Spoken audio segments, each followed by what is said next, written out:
Hello, everyone, and welcome to the RA information session for the Resident Assistant 2022-2023 application year. We're so excited that you're here with us today. As you probably know, this is a required component for the RA application, so make sure that you watch it all the way through, as there will be some questions on your application in regards to this information session. We're so excited to have you here and hope you learn a lot about the Resident Assistant position. If you do have questions at any point, our final slide will include our emails where you can contact us. And there is also an FAQ page on our website, so please feel free to look at that as well. But let's go ahead and get started. My name is Haley Bernard Handel. I'm the coordinator for selection and leadership here at UCF within the Department of Housing and Residence Life. I oversee our student staff selection initiatives, as well as advise two of our incredible student leadership organizations. And hello, my name is Tanner Hess, and I'm the graduate coordinator for staff selection and leadership. I also co-advise our student leadership organizations while also overseeing the staff selection component. All right, so we're going to go ahead and jump right into it. So again, welcome. We're so glad you're here. Again, this is for the resident assistant application for 2022-2023. This position will start in May 2022 and conclude in May 2023 with a very select few number of vacancy fillings that may start in January 2022, but we'll get into that a little bit later. In this presentation, we're going to go over what the RA position is, a little bit about our application process, as well as our interview process. So hopefully we can answer a lot of your questions and you take away a lot of knowledge about the RA position.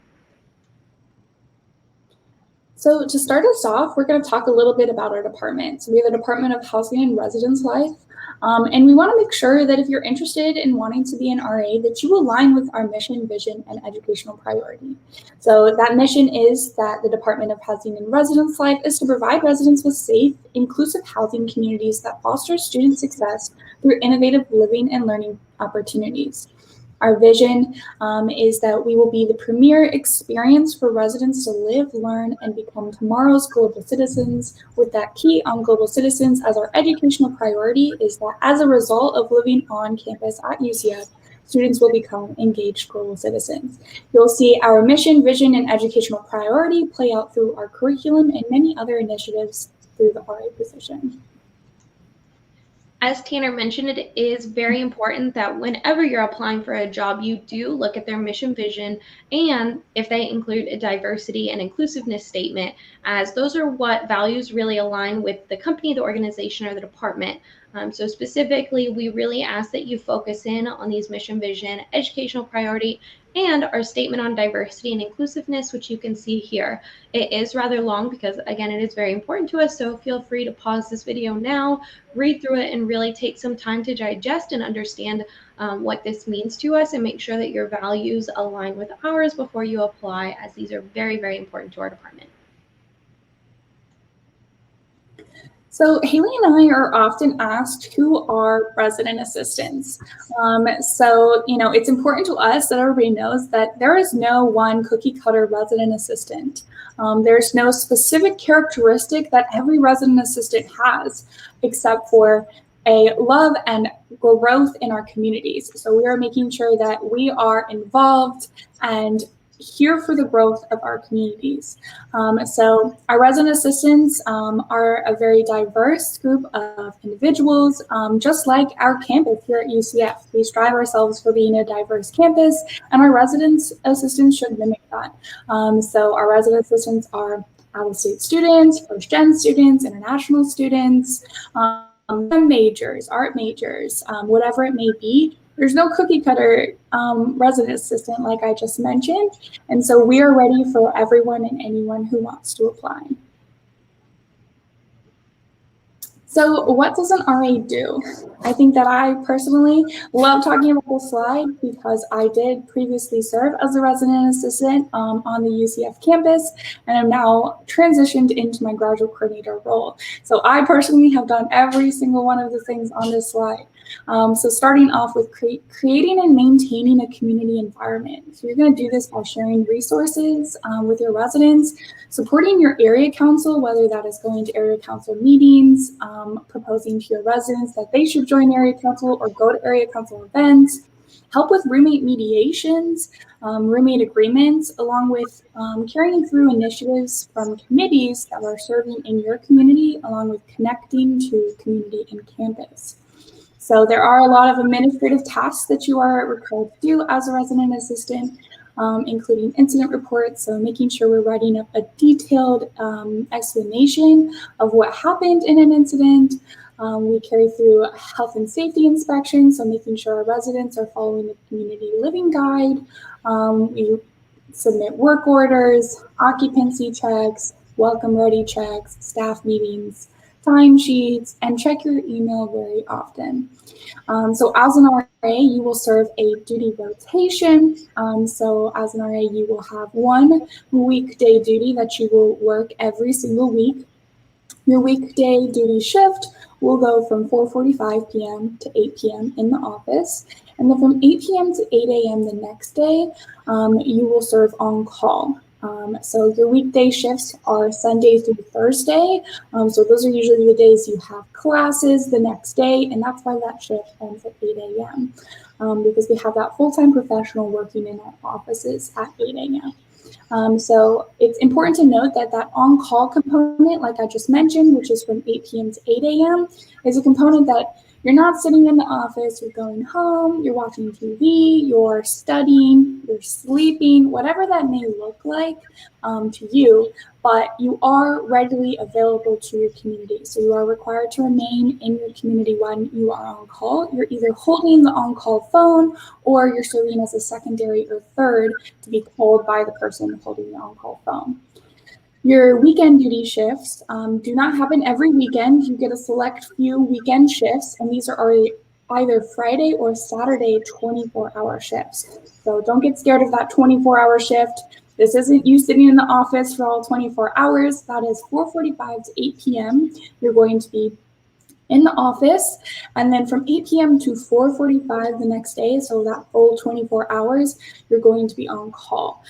So like I said, 4:45 to 8 p.m. in office, 8 p.m. to 4:45 on call. As I mentioned, that on-call is whatever it may look like. As long as you're in the community, you could be doing intentional conversations with your residents, you could be studying for an exam that you have the next day, whatever that may look like, but you're readily available to your community. And lastly, implementation of residential curriculum. So that includes intentional conversations, community meetings, relationship building, and campus partnerships. So, utilizing those resources that you learn about and giving them to your residents. We're going to dive now a little deeper into residential curriculum. Yeah, I am so excited to talk to you all about residential curriculum. As many of our RAs start this position having very little idea of residential curriculum, maybe never hearing those words except for in this presentation. However, if you've lived on campus, you've definitely experienced it.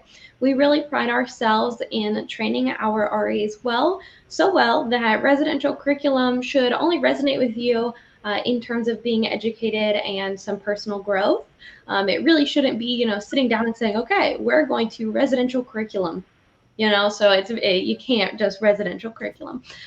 So you can see on the slide now, something that should look pretty familiar is that pyramid on the left-hand side. That is Maslow's hierarchy of need. This starts with the psychological needs, safety, love and belonging, esteem, and then self-actualization on the very top. Now, what our department strives to do is on the right-hand side. So we try to provide you security and comfort and safety. This is a roof over your head, a lock on your door, a bed to sleep on, basic needs that you need to basically survive. So we provide those with our buildings, with our facilities, with our furniture. It's really important that when you go to bed at night, you don't have to wonder if someone's just going to walk into your room. You don't have to wonder if during an exam your lights are going to turn off. So being able to provide that security and comfort and safety as basic needs. Next is relationships and connection. That really ties into the love and belonging aspect.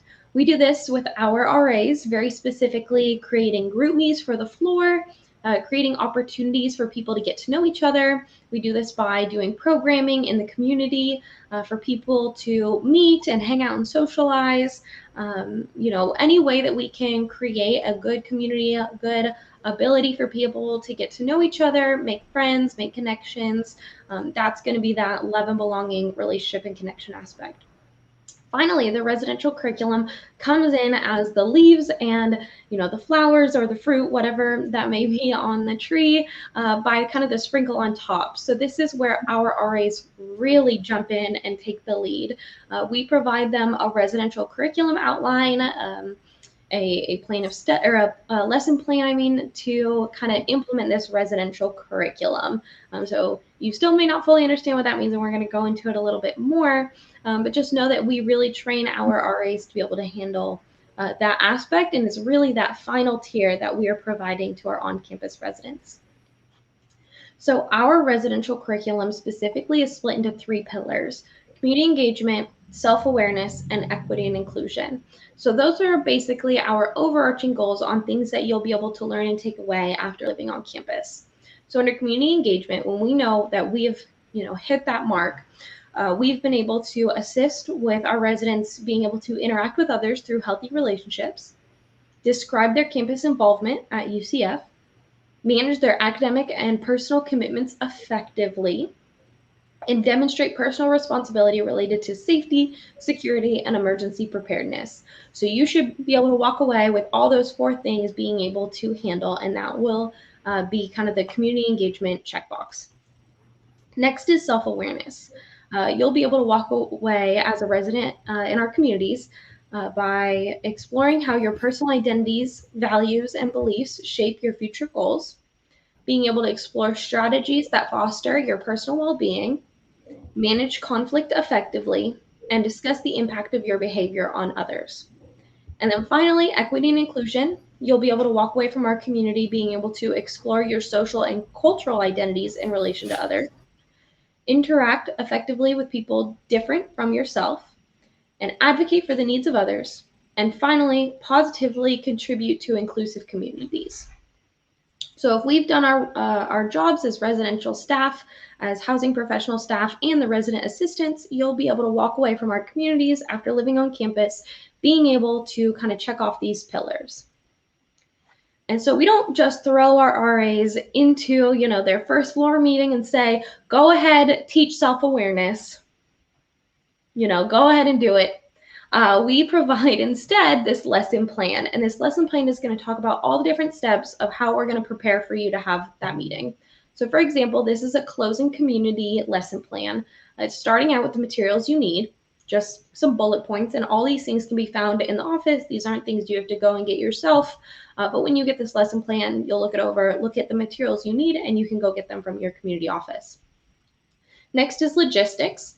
Training. So every single time we ask you to implement a lesson plan, you'll go through training first at your staff meeting. We'll provide you with marketing and being able to put that marketing up in the hall, in your group me, whatever it may be. And then adaptations. Oh, we lost Hannah there for a second.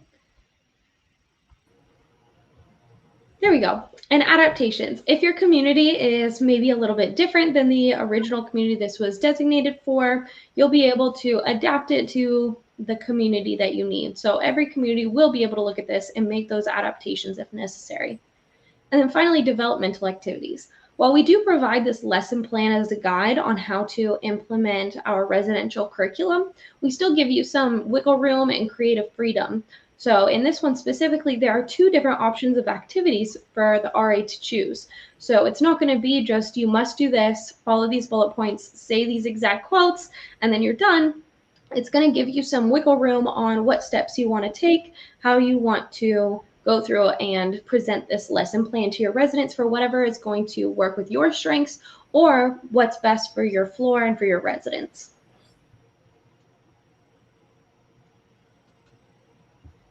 All right, my apologies for popping out on the life of technical difficulties and thunderstorms. So talking next about time management. So time management is key in the RA position. So every week, your amount of hours that you are working is going to differ. So you might have a week that you're working your duty shift, your weekday duty shift, which as we mentioned is 4:45 to 8 p.m. Those 3 hours in the office, you're working those 3 hours, then you're on call. So you have those 3 hours and then maybe a staff meeting later in the week, that's 2 hours. That whole week would look like a 5-hour week. And then you're going to have weeks that are going to be much busier. So maybe you have an additional week end shift. Maybe it's move in or move out, where you're working additional move in or move out shifts. You're helping out with RA interviews. You have additional one-on-one conversations with your supervisor, or you're partaking in spring, summer, or fall training. So a lot of these weeks, you'll also have those intentional conversations. So you're going to be interacting with your residents, and those are all things that account into your hours for the week. So that is why this time management is key, because it's going to change every week. And if you're going to have a busy week, you want to make sure you have your assignments done for class. Maybe you have a midterm coming up, you're studying early. You're making sure you're in the know of what's going on in your life so that you're best prepared to serve as an RA. So your time spent away from your community should not be greater than the time you spend in your community. And you are allowed to have an outside job, but that does have to be approved by your supervisor, and you can only additionally work 10 hours outside of the RA position. So we want you to have those other on-campus jobs. We want you to be involved other places on campus, getting research or teaching experience, whatever that may look like. That is a conversation that you have with your supervisor, so we can make sure you're fully involved in the RA position and still able to be there for your residents when you're needed. All right, and these are our housing communities. So love the interactive graphic here. So we have 2 types of communities at UCF that we offer. So first is our academic year. This is mainly our main campus options. So we're going to have Apollo, which is right here, Libra right here, and then Hercules, Nike, and Neptune.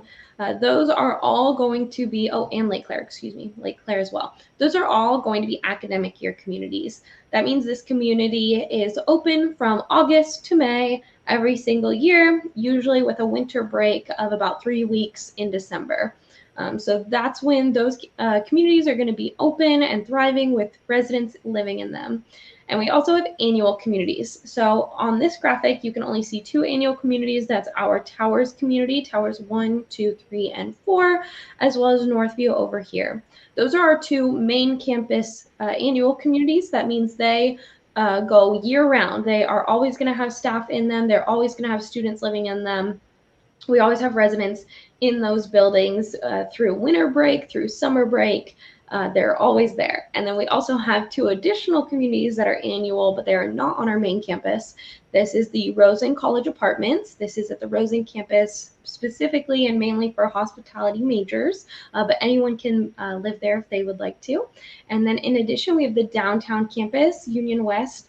That's at Creative Village downtown. So those are our 2 annual communities that are not on main campus.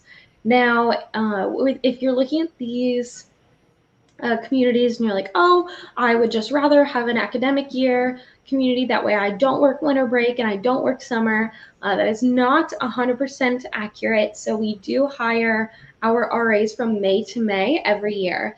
We do require them to work over summer. There are some instances that you can request to have summer off.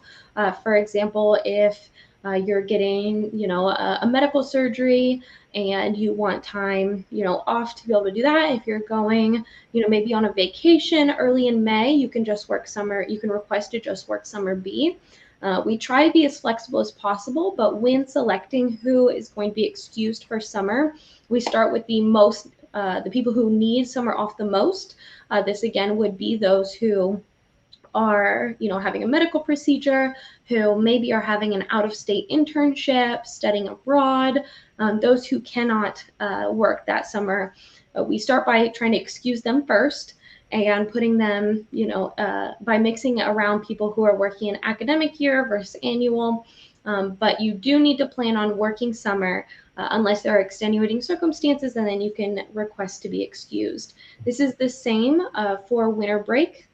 Every community decides how to staff their winter breaks differently, so it's up to you to discuss with your coordinator on how they're going to be staffing for winter break.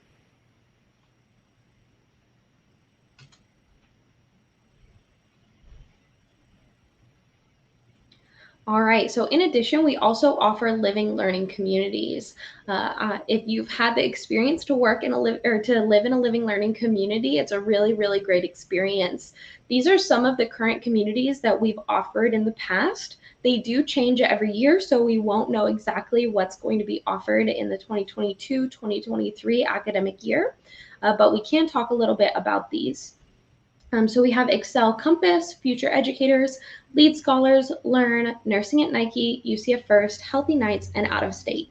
What is so important is that you really look into these living learning communities if offered in interview and in your application. In your application, we'll ask you if you're interested in working at any of the living learning communities, and you'll have the opportunity to put those in there.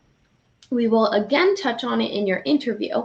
Now, if you join our interview and we say what living learning communities are you most interested in working in, and you say, I want to work in the Excel living learning community, I love Microsoft Office, spreadsheets are the best, I'm just a big fan of Excel, that's not really going to work because that's not what that living learning community has to do with.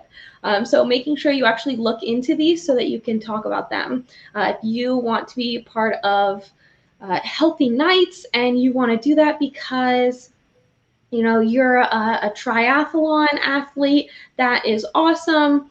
Just be ready to look into what Healthy Nights actually is and being able to connect it to why you think you would be a good fit in there. So our number one thing is making sure that you do your research before interviews, because it's not as helpful when you say that you want to be part of Excel because you love spreadsheets, when the Excel Compass living learning community really has nothing to do with spreadsheets. So make sure to look into that beforehand, really do your research and decide what you'd be interested in working. And additionally, you do not have to want to work in a living learning community. A lot of our applicants, may think, if I select that I want to be part of every single one, then they'll really want to hire me because I'm so eager to be an RA. That is not true. We're still going to hire the best applicants overall. We're just going to try to pair them with living learning communities that they're interested in. And if you say that you want to work in every single one, and in your interview we, say, okay, why do you want to be in the LLC of Future Educators? Do you want to be a teacher? And you're like, no, I want to, I want to perform on Broadway. That's great. So how do you want to help support Future Educators? I just think teaching is good. And it is. Teaching is great. But we want you to be able to connect a little bit more about why you would be an asset for that living learning community and be able to articulate why you want to work there. So if you select every single one, we will ask you why you want to work at every single one, and just be ready to talk about that. You don't have to be a part of all of these communities in order to want to be the RA for that community. You do not have to be a lead scholar to want to be the LLC RA for lead. You don't have to be in the nursing major for Nursing at Nike. For example, if all of your best friends are nurses, but you instead are, you're in the business college and you know what their schedule is like, when asked why you want to be the RA for Nursing at Nike, you can talk about how all of your friends are in Nursing at Nike, and you would be able to be a big asset during their big exams, during study hours, because you've already seen it with your friends and you're really familiar with it. And during their most hectic times, you'll be able to be a little bit more relaxed, offering more support for them, unlike someone who would be in the nursing major who may be just as stressed as some of those nursing majors in the community as well. So you can select and have interest in any LLC that you would like, as long as you're prepared to articulate why you would be a good fit for that community or for that LLC.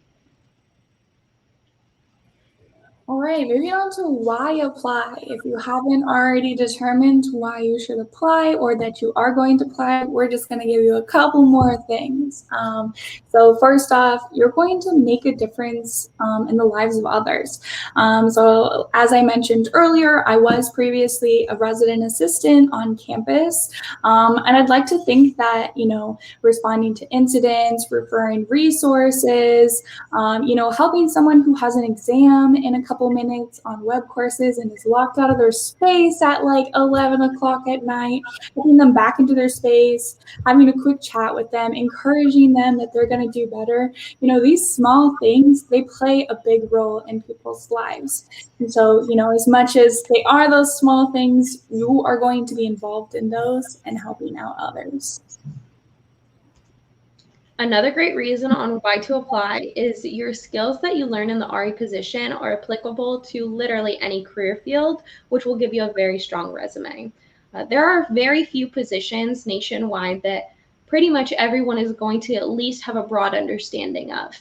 I can almost guarantee that anyone who has gone to college and who has lived on campus has had some sort of an experience with an RA or a similar position at that institution specifically. So it's pretty easy to be able to start off by talking about the fact that you've been an RA, as most people have a general idea of what an RA does. And then it really allows you the opportunity to expand on the position and get to more specifics instead of having to explain just more of a broad example of what an RA is. Most people have the pretty good foundational knowledge about it. In addition, if you decide to return to the RA position, we do have a returner application process. It is very different than that of your new hire process. We do have a returner process, which includes creating a resume. So if you don't have a resume yet, that is totally fine. It's not required for this application. But for your returner portion, we do have you create a resume, and we're there to assist you in making sure that we have you spotlighted and showcased it to the best of our ability, to the best way possible. So we'll make sure to have you ready for any career field and make sure your resume is strong and ready to present whenever you decide to move on from this position, whether that be graduation, an internship, whatever is going to be best for your career, we're going to be able to be here to support. Alrighty, and then personal and professional development. As Haley just mentioned, something that does align with professional development is working on your strong resume. Additionally, you are going to be going to training every semester, and in that training, you're going to have different certifications you can get. You're going to learn more about the UCF resources, which helps you professionally develop and find resources for yourself. You're going to, again, build that resume, getting those additional training sessions. I would think that, as mentioned, you can really go into any career field and you can find those transferable skills that connect to any career field. Like I mentioned, I was an RA once upon a time. I am now going into the mental health counseling field. And I would say that, what you at first may not realize as a connection, you're going to realize pretty quickly. I've recently learned that my communication skills from completing intentional conversations or having community meetings vastly grew while I was an RA and is helping me today in my professional development. So. Additionally, you'll create lifelong connections to your team and residents.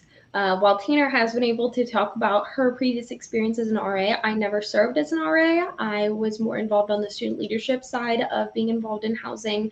But what I can say is there are still people that I know and am friends with from my first year of undergrad because of the relationships that my RA created. Additionally, I'm lucky enough to work in one of our on-campus communities. I work right in the office with them. And every time I leave, and if I'm leaving around 5 o'clock and they got there at 4:45, I'm already hearing them laughing and just having a ball in the office, whether they're doing the latest social media trend or they are helping each other with a project or homework. The connections you create with your staff are unmatched, and is always so great to watch them talk and hang out and just have a great time, even while being, kind of on the clock and serving in their job.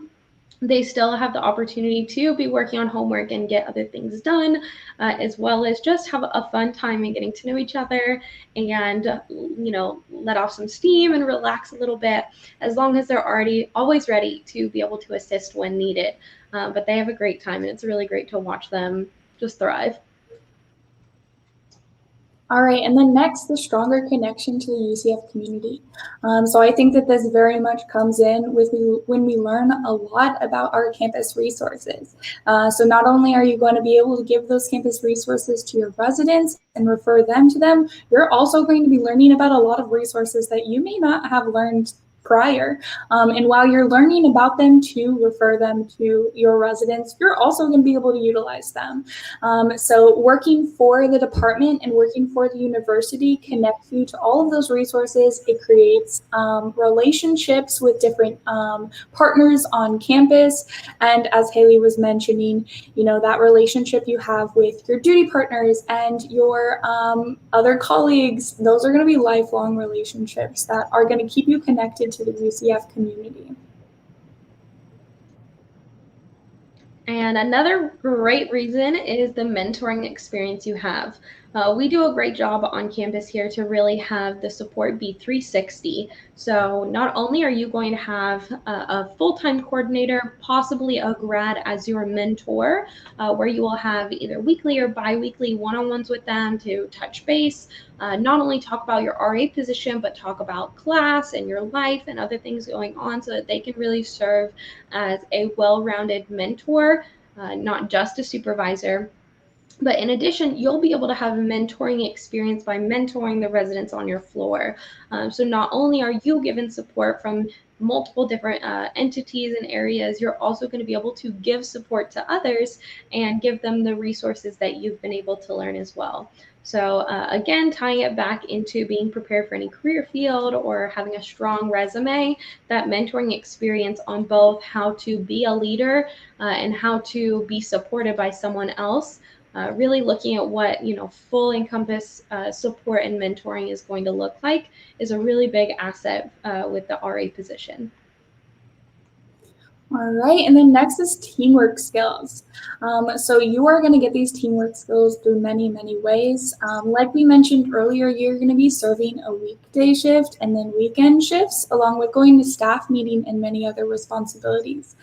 So your teamwork during staff meeting is going to look like you interacting with each and every one of your colleagues, all of your fellow RAs. Your teamwork during a duty shift, that might just be you and your duty partner or you and your few duty partners. You're going to create a bond with them. You're going to go through incidents with them. You're going to have late night chats as you sit in the office till 8 p.m. Or, if there are those things that require you to assist your community at 2 a.m., you're bonding through that with your duty partner. I can't say how many people I know to this day that I was an RA with and helped me with my teamwork skills.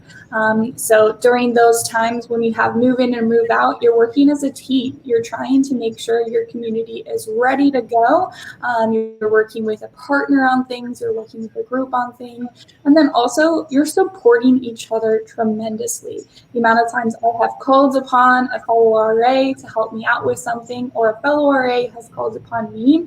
Those are where your teamwork skills are growing day by day as you continue to try and help each other, working through the RA tasks. And lastly, you're going to have so much fun. Haley, you want to touch on this? For sure. So I have, mentioned just a little bit about the connections that you make, and I know Tanner did as well. But we really want all of our RAs and our staff in general to have some fun. There's a lot of, administrative tasks in the RA role, a lot of, maybe not like your number one pick on things to do. So we really try and balance it out with a lot of fun, a lot of time with your staff and staff meetings, a lot of time getting to know each other. We really try and allow you to make the RA position your own. There are different committees you can get involved in, different ways to support your community that you can really take, full reins on and make it your own. So really try and have a lot of fun in the role and try to put fun into it wherever you can. It is a job and you do have responsibilities, but those responsibilities can be fun as well. And so we really encourage all of our RAs to have a lot of fun in the role and to find ways to really bring a lot of their character and personality into the role. I would say additionally too, some of the fun that I've experienced in the position, I know that every community is different, but in the community I served in, we did have a staff development committee, that really their sole job on that committee was to plan social events for the rest of the RAs. I've gone and done s'mores one night after a staff meeting. We've had pool days, we've had game nights, we've had potlucks, just a range of things. Like I said, you're going to grow those bonds with your other RAs, and it is going to be so much fun. Alrighty, so now that you've heard all about the job of the RA, and I'm sure you are so excited to just jump right in and apply and start being an RA tomorrow, let's talk about the steps on how we can get there. So the RA position requirements, you first must have a GPA of 2.5 overall cumulative or higher, and you must maintain that GPA for the duration of your employment. So not only do you have to have a 2.5 overall cumulative GPA, you have to keep that your entire time that you're employed with our department in order to remain in good standing. For the number of credits, you must have 24 completed credit hours by the time you start the position. This is not the time you apply, the time you start. So if you are looking, right now at your classes and you have maybe done 10 credits so far, but you really didn't want to take 14 this fall semester, that's okay. You can take, you have 10 now, you can take 10, 12 this semester, whatever you want. You just wouldn't be eligible to start in January. You could then finish up, take some more in the spring, as long as you take, 2 to 4 more, whichever. You can start in May and be eligible and good to go. So don't worry about having to have 24 credit hours by the time you apply. You just need 24 by the time you start. Specifically, of those 24 completed credit hours, 12 of those hours must be from UCF or Valencia by the time you start. If you're a Valencia student, your only community that you're eligible to work in is our Union West community. So you do have to have those 12 hours at Valencia to work there. For any of the other communities, you must have at least 12 hours from UCF specifically to be able to work in those communities. Additionally, we do run a conduct check for every RA and student staff member before we hire them. So you must maintain a clear student conduct record and be currently in good standing with the university.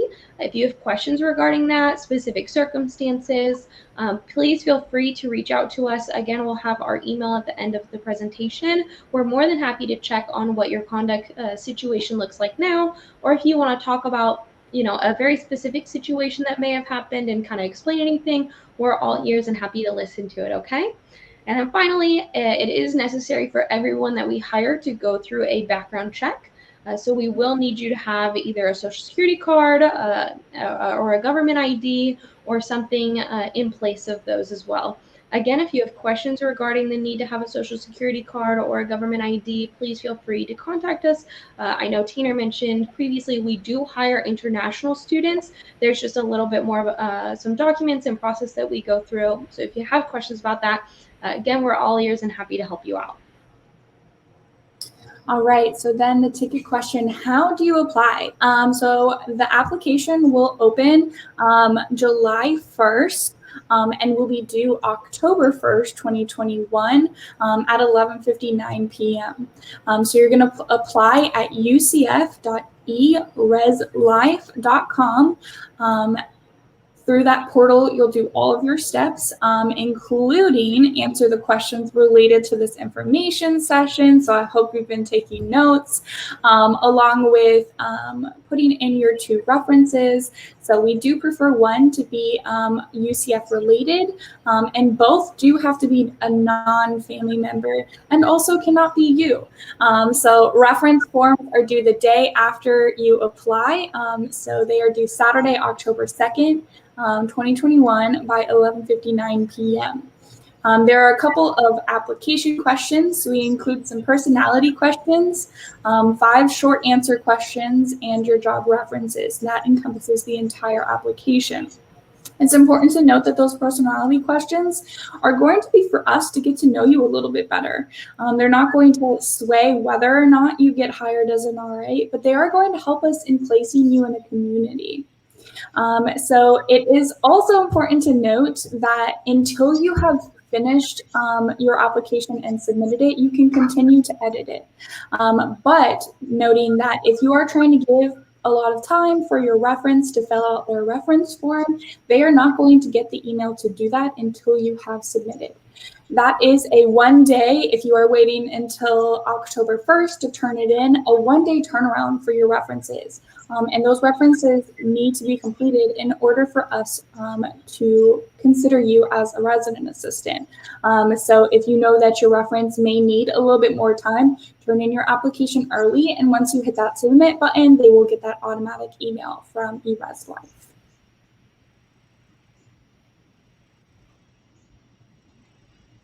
All right, and now the interview portion. So interviews will be conducted in person on main campus, Union West, and Rosen this year. This is different from last year, as last year all of our interviews were virtual because of the COVID-19 pandemic.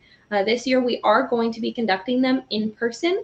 However, accommodations can be made for alternative interview modalities at the candidate's request. So if for any reason you do not want to interview in person or are uncomfortable about interviewing in person, if there are specific circumstances, extenuating circumstances that we should know about, please feel free to email us. Again, we'll show our email at the last slide of this presentation. But to not have your interview be in person, you must request it. It's not going to be an automatic option. So please make sure to reach out to us if that's something you are interested in. You will be invited to interviews by Thursday, October 21st of 2021. If you're taking notes, now's the time to start doing that for sure, as you are going to want to know these dates as we're going to go through quite a few starting from this point forward. So again, you will be invited to interviews by Thursday, October 21st, 2021. And when we have these dates, they are all 11:59. Tanner and I are going to do all that we can to send them out as early as possible. But this is always a very, very big process. So sometimes we're working all the way to that last minute. So if you're emailing us Wednesday, Thursday at 8 a.m., I'm waiting for the interview invite, it's only going to take us more time to have to reply to that email than it would as we're trying to work through everything in order to send them out. So know that every email that you send regarding the timeline is just going to push us back a little bit more. When we have hundreds and hundreds of people that have applied and hundreds of people are emailing us, it really pushes us back. So keep that in mind. If you don't receive any email at all at 11:59, after 11:59 on Thursday, October 21st, that's then the appropriate time to reach out to us and ask us some questions. So if you receive that email on Thursday, October 21st, you will then have to schedule your interview via our online system on eResLife by Sunday, October 24th by 11:59. So make sure, again, you're looking at that. You're not getting that invite on Thursday and celebrating and going, on a cruise where you have no Wi-Fi to celebrate how excited you are about getting an interview, and then not actually signing up for the interview, because if you don't sign up, then we can't host you. There is going to be no wiggle room regarding that, as we have to really protect the integrity of our process. So if you miss that deadline, Sunday, October 24th by 11:59, unfortunately, we will no longer be able to offer you that interview. So make sure you select your time before that date and time. So interviews, again, they'll be on main campus from Wednesday, October 27th through October 29th. They will be on the Rosen campus on Monday, November 1st. They will be at the Union West campus on Tuesday, November 2nd. And we will have that alternate modality interview, the virtual interview, on Wednesday, Oh, that should be November 3rd, not October 3rd, but November 3rd. So interviews will take place between 9 a.m. and 7 p.m. So if you're looking and you currently are on main campus, but you know that you will be out of town Wednesday through Friday, again, you can request that virtual interview, or you can also attend the Rosen or Union West interviews as well. You'll have to either, figure out your own parking or take the bus down there. But we do have alternative availability if you can't make those on campus. Same thing for if you're a Union West student and you live down there and you go to school down there, but you can't make interviews that day, you're more than welcome to sign up for the Rosen one on Monday, or you can come up to main campus on any of the dates Wednesday through Friday. The interview will be scheduled for 60 minutes. So when you sign up for your interview, make sure that you plan for that full 60-minute interview time slot. Individual interviews will consist of 2 professional staff members and the 1 candidate. So it would look very similar to how we are now, where it is, maybe me and Tanner interviewing 1 candidate. So know that it will be a 2-on-1 interview. We encourage you to dress in UCF Valencia spirit or business casual. So I know for me personally, I love a good pantsuit. I am thriving and feeling my absolute greatest when I am in a pantsuit, maybe some short heels. I just feel, like the boss. And that's when I feel most confident. Not everyone feels that way. If you don't ever wear a suit or business casual, you may feel a little bit stuffy, a little bit uncomfortable. And I can tell you for sure that we never will require our RAs to show up to a duty shift in a suit. So that's why we've decided to also allow and encourage to dress in UCF or Valencia spirit. So if you want to wear jeans and a UCF t-shirt, if that's what you're most comfortable in and that's what you're going to feel the most confident in, absolutely you're more than welcome to wear those in the interview as well. Just whatever makes you most comfortable.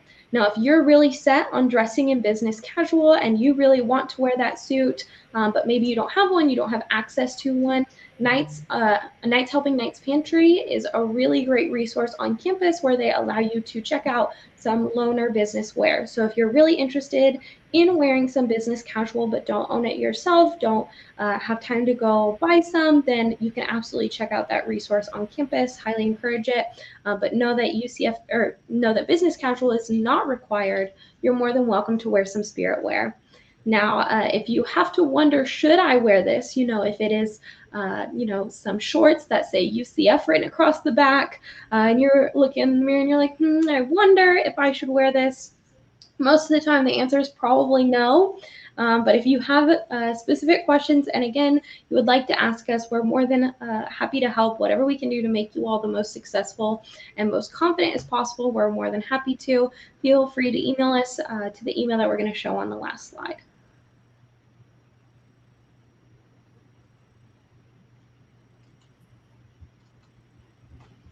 All right, and now some interview tips. So there are going to be some situational questions. So questions that are, tell us about a time when blank. So these, we want you to display your leadership, your decision-making skills, initiative, and problem-solving skills. So we recommend and you should practice using the STAR response. STAR standing for situation, task, action, and result. So what the situation was, any context or background to it, what challenged you in that task. So, what it was and why it was difficult, some action steps you took. So explain what you were doing in that moment. So how you were making that decision or how you were solving that problem or displaying your leadership. And then what result came out of it. So stating the benefit from your actions.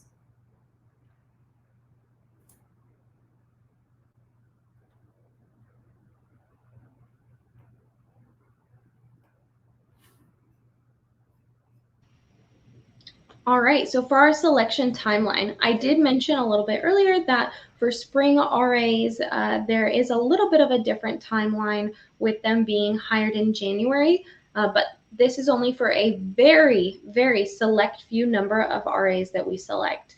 This can be anywhere from 2 to 10 out of our very, very extensive applicant pool, so know that the vast majority will not be selected for a spring RA. So For the spring positions, your offer letters will be sent out no later than November 12th, 2021. Your acceptances are due by November 16th, 2021 by 5 p.m. Our HR process, meaning you will have to sign some documents, bring those IDs that we were talking about. You will have that time to be able to do so between November 17th and November 19th. Make sure you're looking at these dates as that is leading into the Thanksgiving break. So make sure you're not planning on leaving early or anything, because this will not be a flexible timeline. Spring training, which will be required, is going to be December 13th through 18th. Again, this will not be a flexible timeline, so if you're offered, you will need to plan to be here for that training. For the summer RA positions, this is going to be what our vast majority of candidates are going to be following, is this timeline. So the candidate waiting area there will be updates sent out on December 6th. Now, the candidate waiting area is very similar to a doctor's office. You have an appointment, you plan to be there, you're on time, everything's good, but you still got to wait in the waiting area, even though you've got an appointment and everything's good to go. So that's what our candidate waiting area is. You will be notified one way or another, but you're just kind of waiting.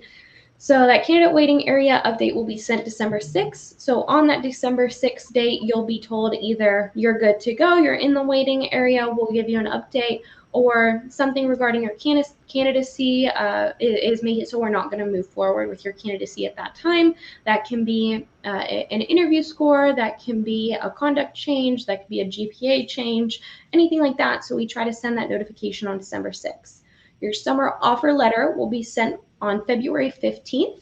That is right after Valentine's Day. So you're going to love yourself and then get a little extra more love if selected as an RA, be able to celebrate.